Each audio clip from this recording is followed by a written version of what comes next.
Hello friends, मेरा नाम है अली हसनैन और आप देख रहे हैं द सुपीरियर एकेडमी। तो फ्रेंड्स, आज हम इस वीडियो में साइकोलॉजी के जो सेकंड स्कूल ऑफ थॉट है, फंक्शनलिज्म, उसको डिस्कस करेंगे। तो आइए देखते हैं। फंक्शनलिज्म दोस्तों, जो हमारे पास फंक्शनलिज्म है, सबसे पहले हमने ये देखें जो फंक्शनलिज्म, इसके फाउंडर कौन है। फंक्शनलिज्म के फाउंडर दोस्त हैं विलियम जेम्स। ये दोस्तों आपने याद रखना, विलियम जेम्स क्या है, फंक्शनलिज्म के फाउंडर है। और ये विलियम जेम्स कहाँ के रहने वाले, ये अमेरिका के रहने वाले हैं। तो ये हमारे पास अमेरिकन साइकोलॉजिस्ट है, अमेरिकन साइकोलॉजिस्ट। सॉरी, एक मिनट। विलियम जेम्स हमारे पास फंक्शनलिज्म के फाउंडर है। सबसे पहले फंक्शनलिज्म का कॉन्सेप्ट किसने दिया था, विलियम जेम्स ने दिया था। और ये अमेरिकन साइकोलॉजिस्ट है, अमेरिकन साइकोलॉजिस्ट। दोस्तों, ये साइकोलॉजी की जो है, इसकी सिंबल होती है, आपने याद रखना है। तो दोस्तों, ये विलियम जेम्स, इन्होंने एक बुक भी लिखी थी फंक्शनलिज्म मतलब साइकोलॉजी के रिलेटेड। वो क्या थी, आपने याद रखना, वो है प्रिंसिपल्स ऑफ साइकोलॉजी, साइकोलॉजी के प्रिंसिपल। जी दोस्तों, इसने बुक लिखी थी, एग्जाम के लिए बहुत इंपॉर्टेंट, आपने याद रखनी है। तो फंक्शनलिज्म का कॉन्सेप्ट सबसे पहले हमें किसने दिया था, विलियम जेम्स ने दिया था। और ये क्या, हमारे पास अमेरिकन साइकोलॉजिस्ट है। दोस्तों, ये आपने याद रखना है। उसके बाद अगर हम देखें तो हमारे पास एक बंदा आता है जिसका नाम है जी स्टेनले हॉल। ठीक है दोस्तों, ये एक साइंटिस्ट का नाम है। इसने कहा था we need psychology that is usable. मतलब हमें एक ऐसी साइकोलॉजी की जरूरत है जो कि यूजेबल, जिसको हम यूज कर सके, जिसका हम प्रैक्टिकल कर सके। तो दोस्तों, ये फंक्शनलिज्म में भी यही कॉन्सेप्ट आता है। फंक्शनलिज्म में हम इसमें प्रैक्टिकल करते होते हैं, मतलब हम साइकोलॉजी में सिर्फ इसकी थ्योरी नहीं पढ़ते, इसमें वो कहते हैं कि हम ऑब्जर्व करते होते हैं। फंक्शनलिज्म क्या कहते हैं, ऑब्जर्वेशन करते हैं बिहेवियर की। ठीक है दोस्तों, इसमें हम ऑब्जर्वेशन करते हैं। दोस्तों, फंक्शनलिज्म मतलब क्या है, हमने सबसे पहला स्कूल ऑफ थॉट किया हमारे पास स्ट्रक्चरलिज्म। उसमें हम स्ट्रक्चर को डिस्कस करते हैं कि हमारा जो माइंड है, हमारा जो मेंटल प्रोसेसेस है, उनका स्ट्रक्चर क्या है, उनके क्या कंपोनेंट्स है जिससे मिलकर वो बना है। लेकिन जो फंक्शनलिज्म है, इसमें ये विलियम जेम्स ये कहते थे कि आप इसको न देखिए वो किससे बना, हाँ आप देखिए जो हमारा माइंड है, इसका फंक्शन क्या है, ये क्या काम करता है, इसका मकसद क्या है, इसका पर्पज क्या है। तो दोस्तों, ये हमारे विलियम जेम्स थे, फंक्शनलिज्म में किसकी बात करते थे, तो ये बात करते थे हमारे मेंटल फंक्शंस की, mental functions and it's factors. मतलब वो कहते थे कि आप इसकी बात ना करें, वो जो हमारा माइंड है किससे बना है, उसका स्ट्रक्चर क्या है, आप मेन ये देखिए कि उसका फंक्शन क्या हो, क्या काम करता है, उसके कैसे क्या काम करता है, कैसे कैसे करता है। फॉर एग्जाम्पल ये देखिए, अगर हमारे पास ये हम बोर्ड मार्कर दिखा रहा हूँ आपको, तो ये हमारे पास देख रही है, ये बोर्ड मार्कर। अगर हम इसके स्ट्रक्चर पर जाए तो देखेंगे इसकी एक कैप है, इसकी निब है, इसकी ये बॉडी है, तो ये इसका स्ट्रक्चर है। लेकिन इसके फंक्शन पे जाए, इसके काम पे जाए, इसके जो एक्शन उस पर जाए, तो हमें ये पता चलेगा, इससे हम लिखते हैं। तो दोस्तों, उसने कहा था आप फंक्शन पे फोकस करें। फॉर एग्जाम्पल ये अगर ये काम नहीं करते तो ये हमारे किसी लायक नहीं, किसी काबिल नहीं है। तो उन्होंने भी यही कहा था कि हम आप जो है, आप माइंड के फंक्शन पे जाएं, उसको जो है देखिए उसका क्या फंक्शन हो, क्या काम करता है। तो इन्होंने फंक्शन पे बहुत फोकस किया था। ठीक है दोस्तों, उन्होंने कहा था हमारा जो है ना मेंटल प्रोसेसेस, उसमें उन्होंने कहा था कि जो कॉन्शियस है, उन्होंने कॉन्शियस को कहा था conscious as evolutionary and purposive. मतलब उन्होंने कहा था हमारा जो कॉन्शियस है, जो कॉन्शियस का जिससे हम कोई भी चीज जो हम उससे हम अवेयर हो, हमारा माइंड उससे अवेयर हो। तो उन्होंने कहा था कि हमारा कॉन्शियस है वो एवोल्यूशनरी है, मतलब वो इवोल्यूशन हो रही है, उसकी वो तरक्की हो रही है, उसका माइंड डेवलपमेंट हो रही है। और वो पर्पसिव है, उसका एक पर्पस है, खास मकसद है। दोस्तों, जो फंक्शनलिज्म है, ये आपने याद रखना है, इस ये किस से इन्फ्लुएंस हुआ है, फंक्शनलिज्म इन्फ्लुएंस हुआ दोस्तों डार्विन से। डार्विन साइंटिस्ट, उसकी थ्योरी से ये इन्फ्लुएंस हुआ, वहीं से उन मतलब जो बंदा था विलियम जेम्स, उसी से इन्फ्लुएंस होकर उसने ये अपनी थ्योरी पेश की थी। इसने क्या कहा था, उसने कहा था स्टडी स्टडी ऑफ, इसने कहा था कि हमारे पास study of man's adjustment, study of man's adjustment,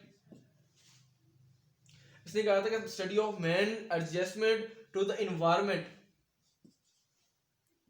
to the environment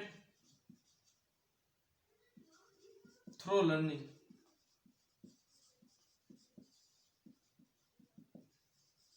ठीक है दोस्तों, कैसे हमारी जो साइकोलॉजी है उसमें हम ये स्टडी करते हैं कि हमारा जो मैन जो हमारा बंदा है, उसके जो पर्सन है उसकी एडजस्टमेंट देखते होते हैं कि वो उसको अपने इन्वायरमेंट में कैसे एडजस्ट होता है। तो वो लर्निंग के जरिए वो जब सीखता है अपने इन्वायरमेंट से, तो उसके जरिए अपने आप को एडजस्ट करता होता है। तो ये था उसमें डार्विन थ्योरी के जरिए उन्होंने इन्फ्लुएंस हुए थे। उन्होंने ये कहा था कि साइकोलॉजी में भी हम ऐसा करते होते हैं कि हमारा जो क्लाइंट है, कोई पर्सन है, सब्जेक्ट है, तो वो क्या है, वो हमारे इन्वायरमेंट से इन्फ्लुएंस होता है, इन्वायरमेंट से सीखता है और उसके मुताबिक अपने आप को एडजस्ट करता है। तो इसमें ऑब्जर्वेशन की बात की थी दोस्तों। इसमें अगर और बात की जाए तो जो डार्विन, जो हमारे पास विलियम जेम्स साहब थे, तो उन्होंने एक रिलेशनशिप हमें दिया था, वो देख लेते हैं।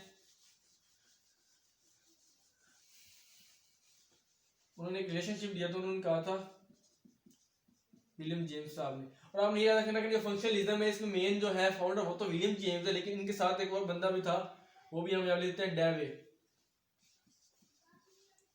डेवे और विलियम जेम्स।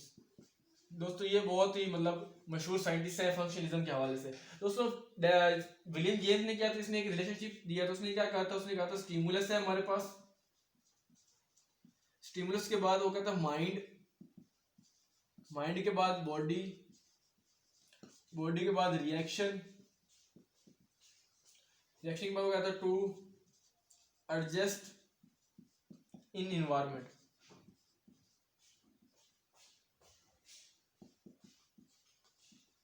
इसका क्या मतलब है दोस्तों, ने कहा जब भी हमारे एनवायरनमेंट में कोई भी चेंज आता है जिसको हम स्टिमुलस कहते हैं, तो हमारा जो माइंड होता है वो उसके मुताबिक उसके लिंक होता है। हमारा माइंड उसमें चेंजिंग आती है, उसमें उसके मुताबिक रिएक्शन आता है। तो हमारा माइंड जो लिंक होता है वो बॉडी के साथ होता है, और जो हमारी बॉडी होती है वो क्या करती है, रिएक्शन करती होती है।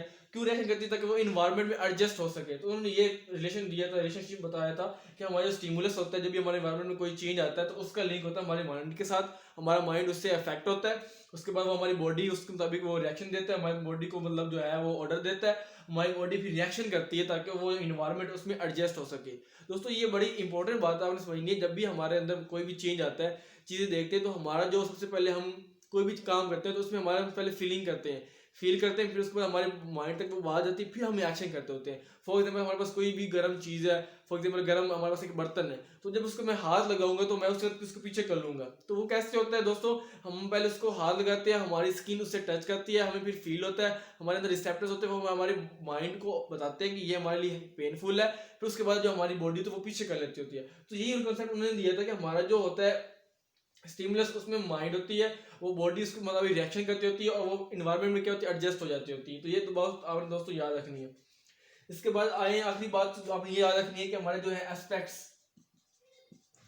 Aspects of behaviour. दोस्तों विलियम जेम्स ने ये कहा था, विलियम जेम्स उसने कहा था हमारे जो बिहेवियर उसके 3 एस्पेक्ट्स है। फर्स्ट एस्पेक्ट हमारे पास एस्पेक्ट जो है वो है कॉग्निशन, सेकंड एस्पेक्ट हमारे पास है कोनेशन, और थर्ड एस्पेक्ट हमारे पास है अफेक्शन। ये बिहेवियर 3 टाइप्स या 3 एस्पेक्ट्स कह सकते हैं, पहलू कह सकते हैं, जो ये बिहेवियर में आते हैं। कॉग्निशन दोस्तों क्या होता है, कोई भी चीज़ इमेजिन करना, ख्याल करना, उसको थिंकिंग करना, तो वो उसका हम कॉग्निशन कहेंगे। किसी क्रिएटिविटी जो हमारी आती है तो वो हमारी कॉग्निशन के जरिए आती होती है। कोनेशन क्या होता है, हमारे पास इरादा होता है, डिटर्मिनेशन होती है, हम मतलब वो वाला काम कर रहे हैं, तो वो उसको कोनेशन कहते होते हैं। जो अफेक्शन होती है, ये क्या होती है, फीलिंग होती है हमारे पास, लाइकिंग फीलिंग, तो उसको हम अफेक्शन कहते होते हैं। तो दोस्तों ये हमारे पास 3 एस्पेक्ट्स हैं बिहेवियर के, कॉग्निशन, कोनेशन और अफेक्शन। तो दोस्तों ये हमारे पास साइकोलॉजी का था सेकंड स्कूल ऑफ थॉट, हमने डिस्कस किया फंक्शनलिज्म को। फंक्शनलिज्म का जो फाउंडर वो कौन है, विलियम जेम्स है। उन्होंने इसका जो है वो सबसे पहले कॉन्सेप्ट दिया था। ये कौन है, ये अमेरिकन साइकोलॉजिस्ट है, और उन्होंने एक बुक भी लिखी है, प्रिंसिपल ऑफ साइकोलॉजी। और उस पर ये बात की है, जी स्टैनले हॉल साइंटिस्ट ने कहा था, we need psychology that is usable, जो कि यूज हम इसको कर सकें। तो दोस्तों इनकी जो साइकोलॉजी आप रिपीट कर रहे हैं कि फंक्शनलिज्म का मेन काम क्या था, फंक्शन को बताना, कि हमारा जो माइंड है, वो हमारा जो मेंटल प्रोसेस है, वो किस तरह काम करता है, उसका फंक्शन किस तरह होता है। इस बात बड़ा बहुत जोर दिया मेंटल फंक्शन पे और उसके फैक्टर्स पे। फिर हमारे पास आया था डेवी और विलियम जेम्स, इन दोनों ने बहुत काम किया।